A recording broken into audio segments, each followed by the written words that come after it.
ओम शांति। आज प्रातः मुरली 29/1/2021। मधुर संतान माने ग्रेट ग्रेट ग्रांडफादर अर्थात सर्वधर्म पिता मानकर मध्य आदि पिता हेउचंती प्रजापिता ब्रह्मा, जहाँकर कर्तव्य को तुमे माने ही जानिछ। प्रश्न, कर्म को श्रेष्ठ करिबार उपाय कौन? उत्तर, एही जन्मर कौनसी कर्म बाबा को लुचाओ नहीं। श्रीमत अनुसारे कर्म करिबा द्वारा प्रत्येक कर्म श्रेष्ठ हेबो। तेबे सबु कथा कर्म उपरे ही निर्भर करुछि। जदि कौनसी पाप कर्म करी लुचाइल तेबे 100 गुण दंड भोगिबाकू पड़िबो। पाप वृद्धि होई चालिबो, बाबांक सहित जोग तुटिजिबो एवं शेषरे सत्यानाश होइजिबो। सेथिपई सत्य पितांक सहित सत्य रे चालो। ओम शांति। मिठा मिठा गेल्हा पिला माने तो जानिछंती जे एही पुराणा दुनिया रे वर्तमान आमे माने आउ अल्प दिनर यात्री। दुनियार मनुष्य माने तो भाबुछंती आहुरी 40,000 वर्ष एठारे रहिबार अछि। तुम मानकर ते निश्चय रहिछि ना, तेणु एही कथा को भूली जाओ नाही।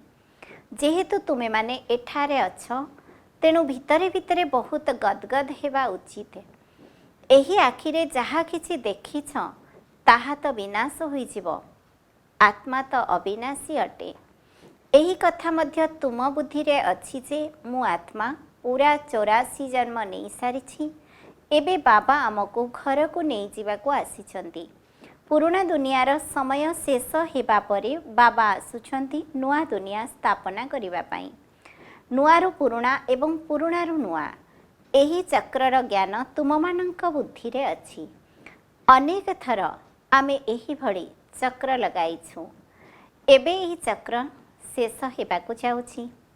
पुणी नुआ दुनिया रे आमे अल्प केते जन देवता माने ही रहिबु। मनुष्य केही भी रहिबे नाही।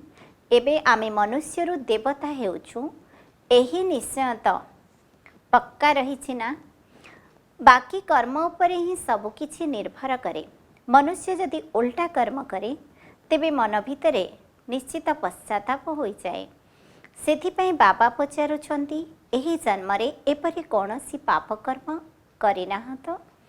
एहा हेउछि छी छी रावण राज्य।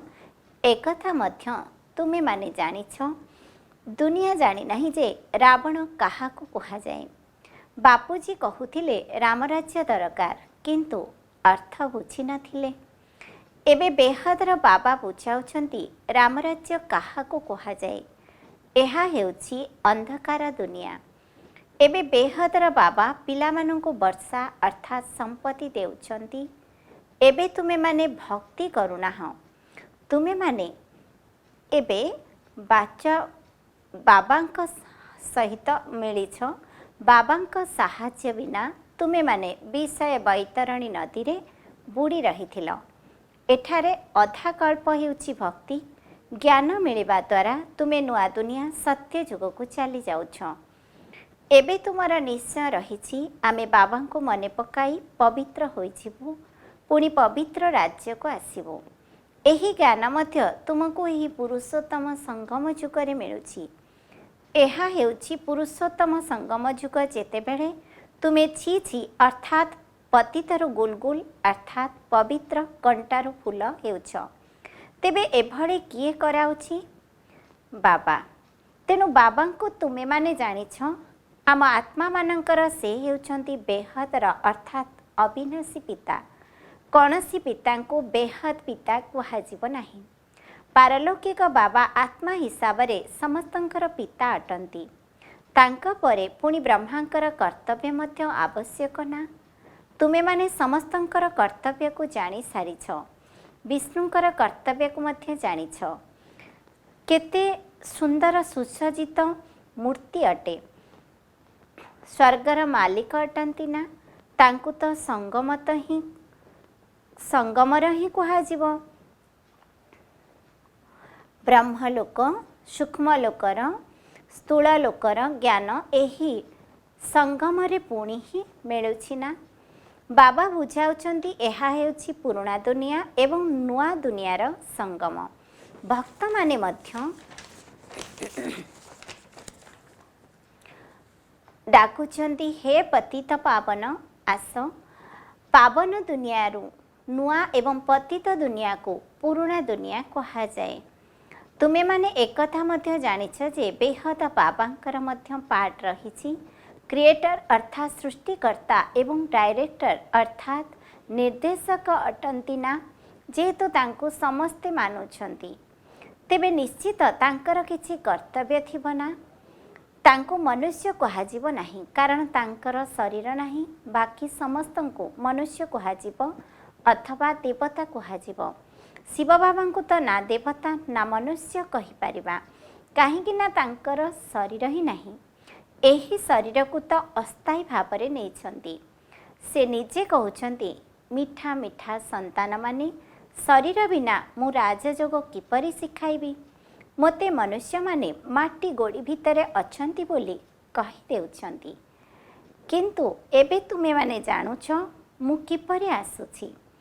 एबे तो तुमे माने राजयोग शिखुछ, कौनसी मनुष्य तो एहा शिखाई पारिबे नाही। ताहाले देवता माने सत्ययुगी राजत्व किपरि प्राप्त कले? निश्चित भावरे पुरुषोत्तम संगम युगरे ही राजयोग शिखिथिबे। एही कथा को स्मरण करी एबे तुमको अपार खुशी रे रहिबाको हेबो। आमे एबे 84 जन्मर चक्र पूरा करिछु। बाबा कल्प कल्प एही भली आसुछन्ति। बाबा कहउछन्ति ब्रह्मांकर एहा बहुत जन्मर शेष जन्म। सत्ययुगर राजकुमार श्रीकृष्ण ही 84 जन्मर चक्र लगाउछन्ति। तुमे तो शिवंकर 84 जन्म बोली कहिब नाही। तुमे मानक भितरे मध्य पुरुषार्थर क्रम अनुसार एकथा जानिछन्ति, माया किंतु बहुत कड़ा, काहाको भी छाड़ू नाही। एकथा बाबा मध्य भल भावरे जानिछन्ति।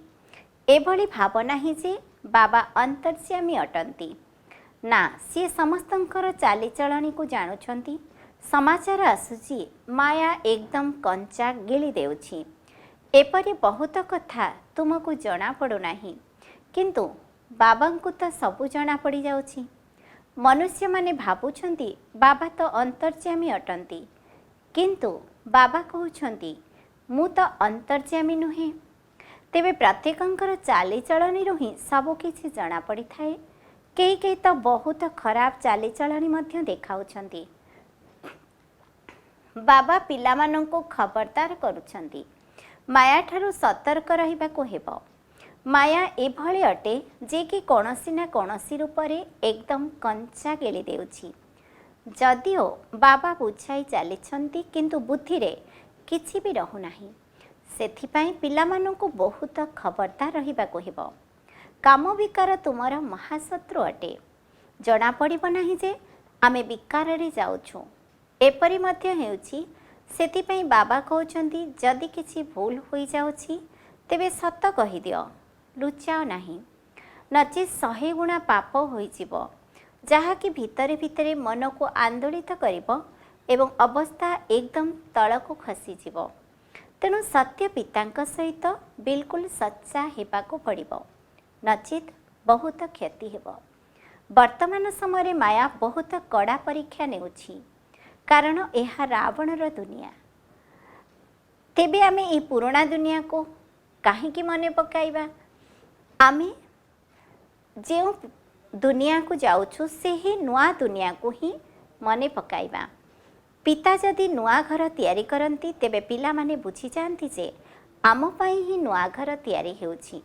तेणु खुशी होई थांती ना। यह तो बेहदर कथा। आम पाई नुआ दुनिया स्वर्ग तैयारी हेउछि। स्वर्ग रे तो रहिया पाई घर निश्चित थिबो। एबे आमे नुआ दुनिया को जिबा। बाबा को जेते मने पकाइबा सेते गुलगुल अर्थात फूल भली होई जिबा। आमे विकार वशवर्ती होई कंटा होई जाइथिलु। बाबा जानिछन्ति माया अधा अधि पिला को एकदम खंचा खाई जाउछि।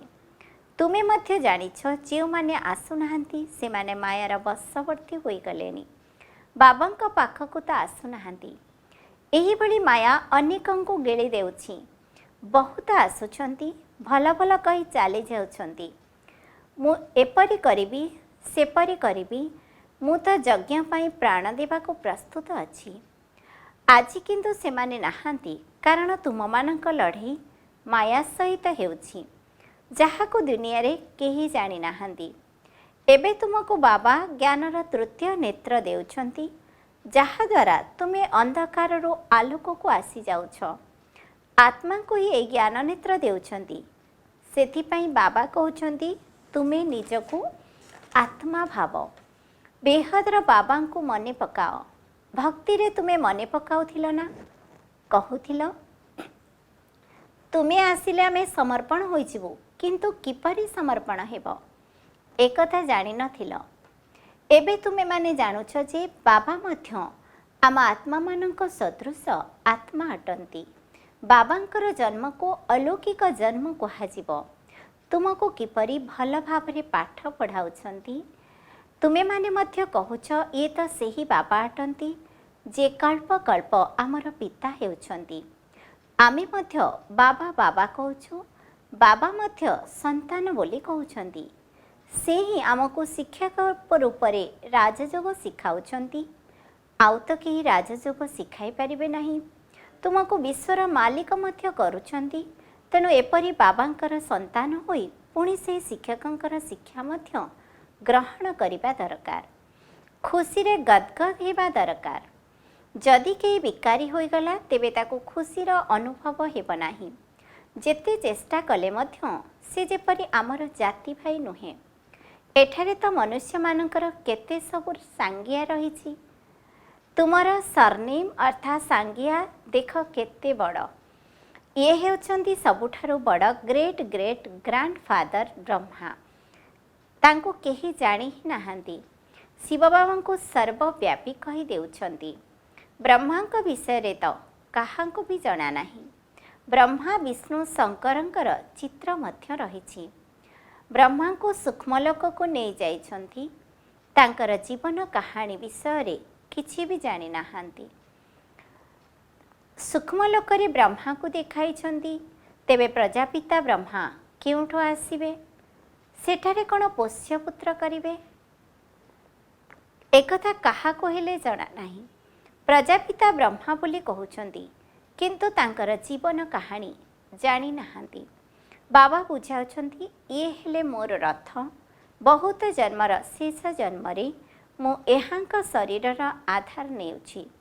एहा हेउछि पुरुषोत्तम संगम जुग, जो समय गीतार अध्यायर पुनरावृत्ति हेउछि। पवित्रता मध्य मुख्य अटे। पतितरु पावन किपरि हेब एकथा दुनियार काहाको जना नाही। साधु संत आदि केबे एपरि करिबे नाही जे देह सहित समस्तंको भूल। एकमात्र बाबा को मने पकाइबा द्वारा मायार पापकर्म सब भस्म होइजिबो। कौनसी भी गुरु केबे भी एपरि कहिबे नाही। बाबा बुझाउछंती ये पुणी ब्रह्मा किपरि हेउछंती। छोट वयस रे तो गाँर पिला थिले। 84 जन्म मध्य नेछंती। ड्रामार आरंभरू शेष पर्यंत पाठ करिछंती। तेणु नुआ दुनिया पुणी पुराणा हो जाइछि। एबे तुमर बुद्धिर ताला खोलुछि। तेणु तुमे बुझी मध्य पारिबो एवं धारणा मध्य करि पारिबो। एबे तो तुमे माने बुद्धिमान हो जाइछ। आगरु बुद्धिहीन थिल। लक्ष्मी नारायण बुद्धिमान थिले ना? एबे बुद्धिहीन हो जाइछंती। सम्मुखरे देख ये तो स्वर्गर मालिक थिले ना? कृष्ण तो स्वर्गर मालिक थिले मत पुणी गाँर पिला मध्य हेले। तुम मानकु एही सब कथा को धारण करी पवित्र मध्य निश्चय करिबाकू हेबाकू पड़िबो। मुख्य हेउछि पवित्रतार कथा।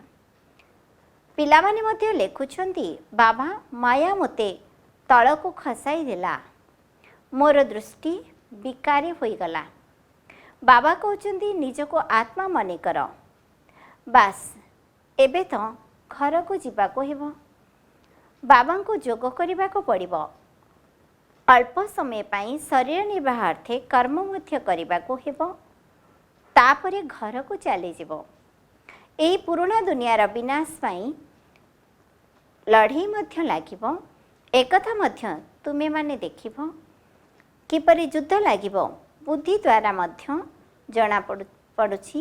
ଯେହେତୁ ଆମେ ଦେବତା ହେବୁ, ପୁଣି ଆମ ପାଇଁ ନୂଆ ଦୁନିଆ ମଧ୍ୟ ଦରକାର। ସେଥିପାଇଁ ବିନାଶ ମଧ୍ୟ ନିଶ୍ଚିତ ହେବ। ଆମେ ଶ୍ରୀମତ ଆଧାରରେ ନିଜ ପାଇଁ ନୂଆ ଦୁନିଆ ସ୍ଥାପନ କରୁଛୁ। ବାବା କହୁଛନ୍ତି, ମୁଁ ଏଠାରେ ତୁମମାନଙ୍କ ସେବାରେ ଉପସ୍ଥିତ ଅଟେ। ତୁମେମାନେ ଦାବି କରି ଆସିଛ ଯେ ଆମ ଭଳି ପତିତମାନଙ୍କୁ ପବିତ୍ର କର। ତେଣୁ ତୁମମାନଙ୍କ କଥା ଅନୁସାରେ ମୁଁ ଆସିଛି, ତୁମକୁ ବହୁତ ସହଜ ରାସ୍ତା ବତାଉଛି। ମନ୍ମନା ଭଗବାନ ଉବାଚ ଅଛି ନା, କେବଳ ସେଥିରେ କୃଷ୍ଣଙ୍କର ନାମ ଲେଖିଦେଇଛନ୍ତି। ବାବାଙ୍କ ପରେ ହେଉଛନ୍ତି ଶ୍ରୀକୃଷ୍ଣ। ଇଏ ହେଲେ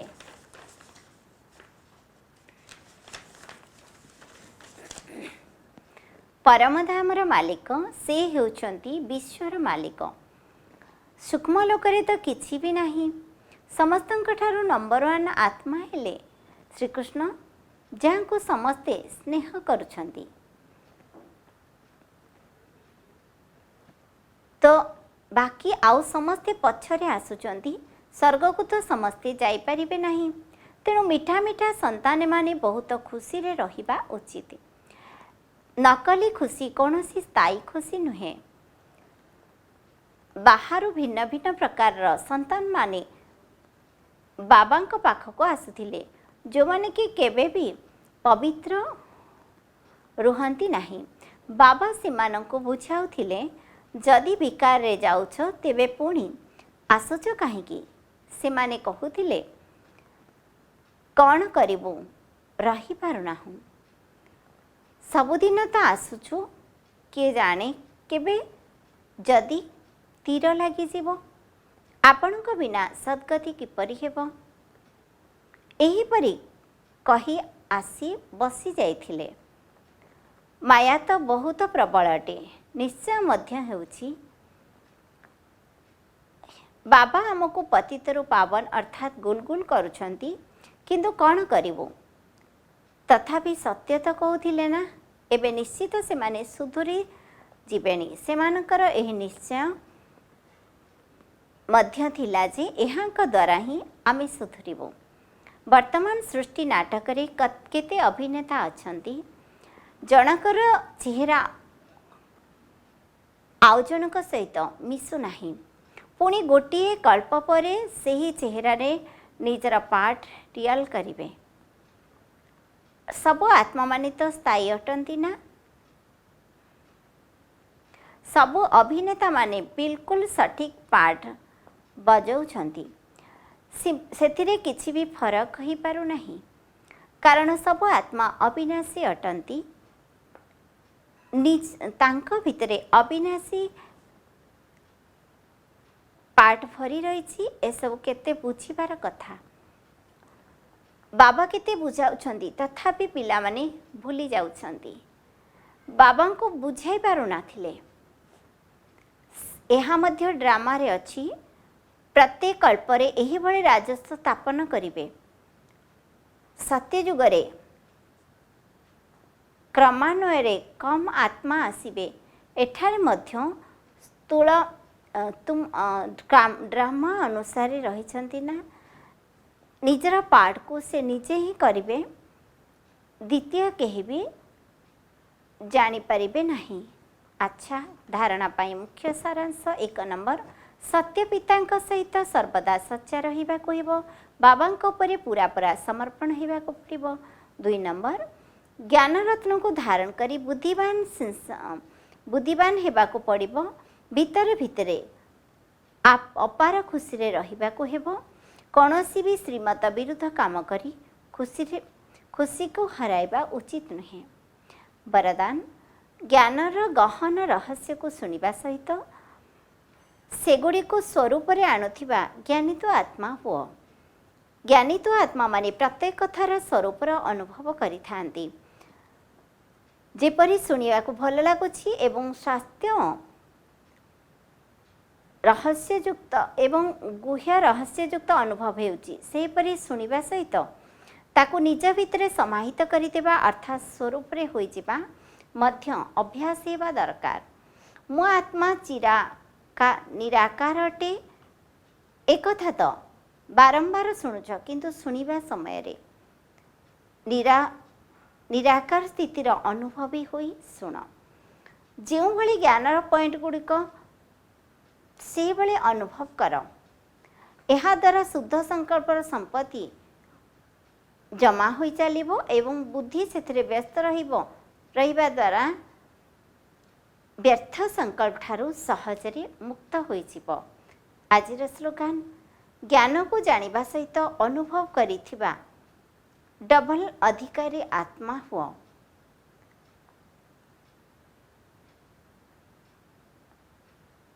स्लोगान ज्ञान को जानिबा सहित अनुभव करिबार डबल अधिकारी आत्मा मस्त फकीर बा ज्ञानर रमण करुथिबा रमता जोगी अटंती। ओम शांति।